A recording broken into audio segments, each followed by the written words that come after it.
Yep, the new tractor's here. You ready to see it?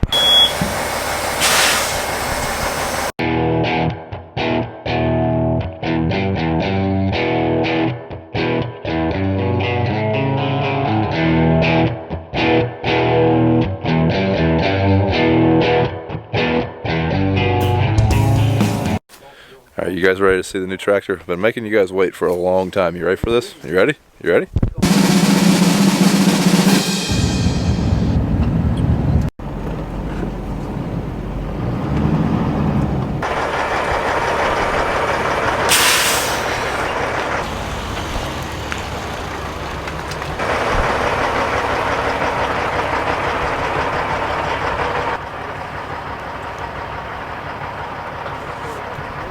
Yep, there it is.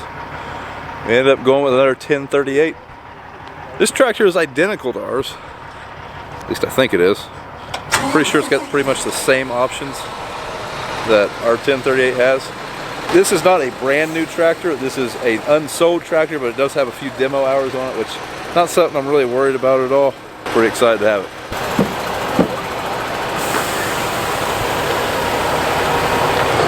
I want to notice that tractor's brand new and those tires also look flat.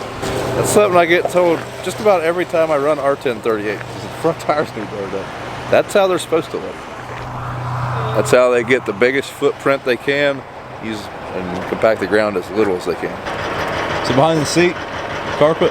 Oh, maybe it is. Huh. You can keep going.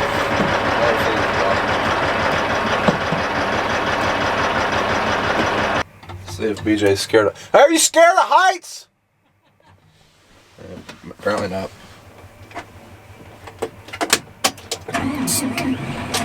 Yep, we are going to take us over to the shop, over to the house. But first, when some dipstick moved the Ripper, parked the Ripper, he put it right in front of one of the doors, and we needed a 3-point to pick it up and move it, so we put that head in that building. So before we take this tractor here, I'm going to do that.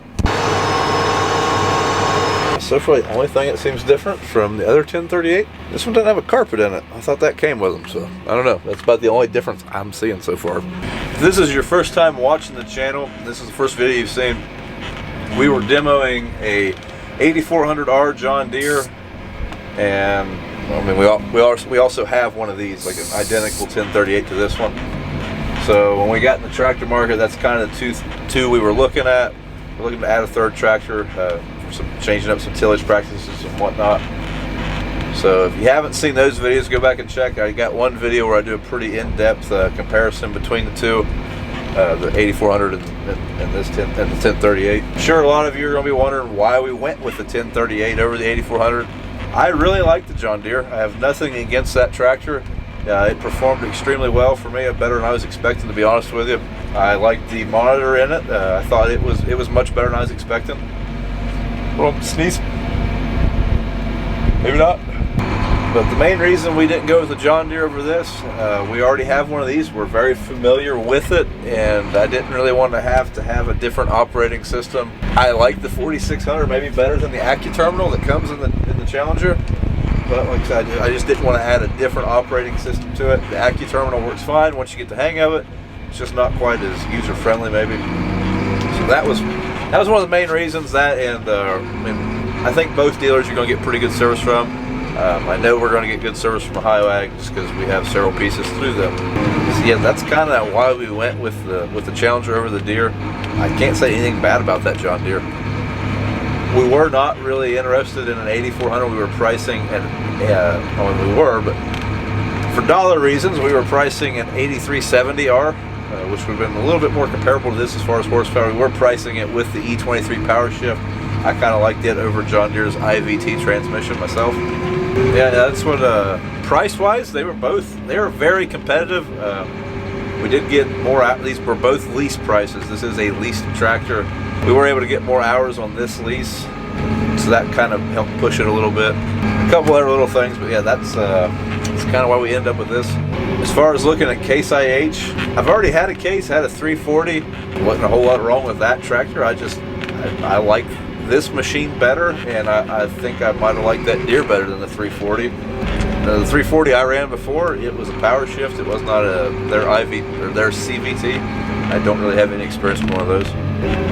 And we didn't really price a New Holland. For those of you who don't know, a New Holland and a case were basically the same tractor. Just a little bit of differences, I believe.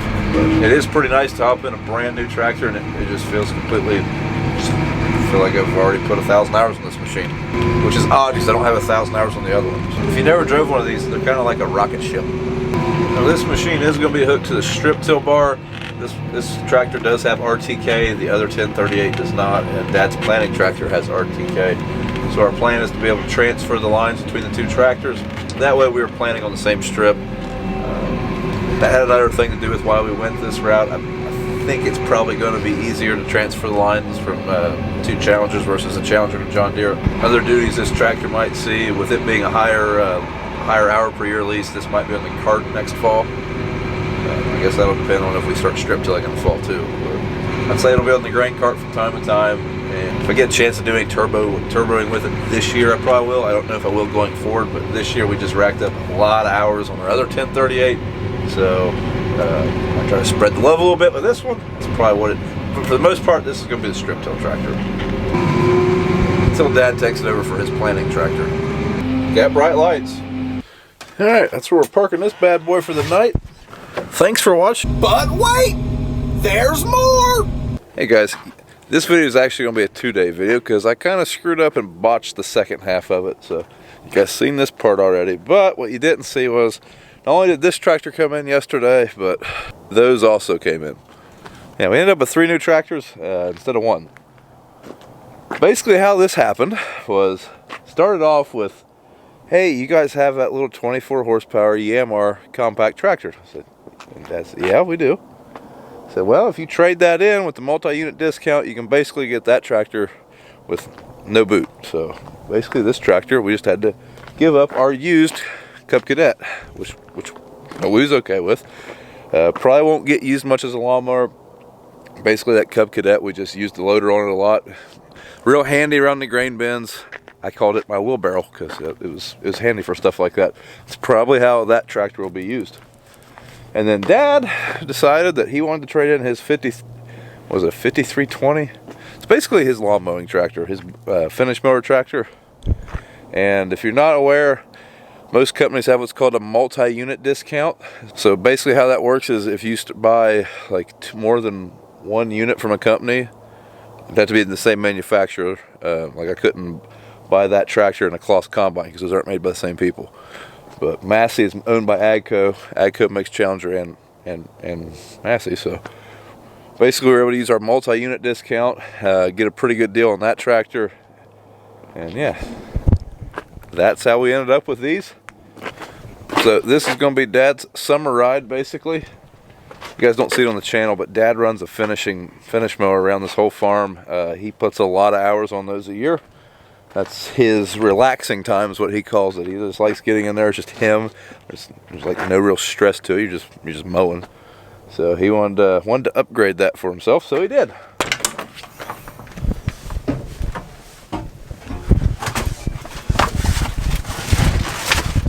So here we are. We're in this little Massey. I don't know a whole lot about this tractor. No one really went over it with us. There's not a whole lot to it, I don't think. It's a shuttle shift like the 5320. It's obviously laid out a little different. You got your gear selector here. You got a high and a low range, and then you got 6 speeds here. Almost feels like a semi. Key over here, hydraulics, 3-point. One thing that's kind of odd, no radio. It's weird. That will be fixed. This is my first time really in this thing. Oh. Cup holder comes up. All right. Storage. Park brake. We did want a loader on it. Our baby Challenger, it was a leased machine. It went back. Kind of wanted another loader. This is basically the same size loader. It was on that bigger tractor, and we'll be able to load a fertilizer spreader, stuff like that. It's got a pretty high reach on it, so it will get used for that from time to time. And yeah, that's pretty much the inside. This is 75 horsepower, I think, if I'm not mistaken. It doesn't have def on it. That's cut off for when you hit the tier 4 emissions. Fairly positive that if there's def on this one, I have not seen where it's at. And I think that was the reason for staying under 75 horsepower. Or at 75 or under. But as far as comparing it to this John Deere, it's bigger. The cab's bigger, but it's also more horsepower and a newer tractor. That 5320 was a 2004, I think. Something like that. But yeah, seems like a nice little machine. It's got 1 hour on it, so it's not like we've used it. Time will tell. One thing that's kind of neat, the attachments for this, it takes a skid steer bucket. So I guess we got a really big skid steer bucket now. That's pretty cool. Same with this. It also takes skid steer bucket attachments. So I mean, we've got several skid steer attachments. I don't know how many of them would run on this. We could run a rock rake on this if we wanted to or something like that. But as far as most of the other ones, they take hydraulics, so I don't know. You could probably do it, probably won't though.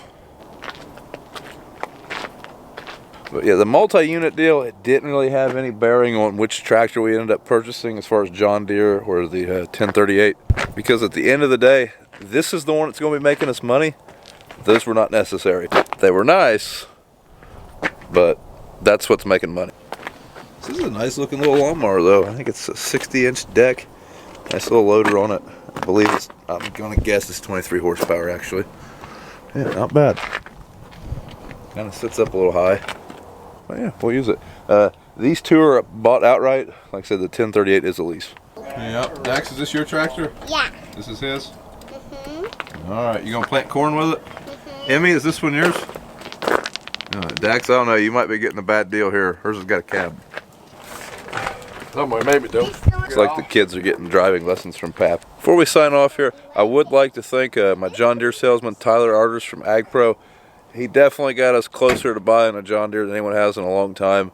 I would like to thank him for bringing that 8400 down. It's a great opportunity, and yeah, thanks.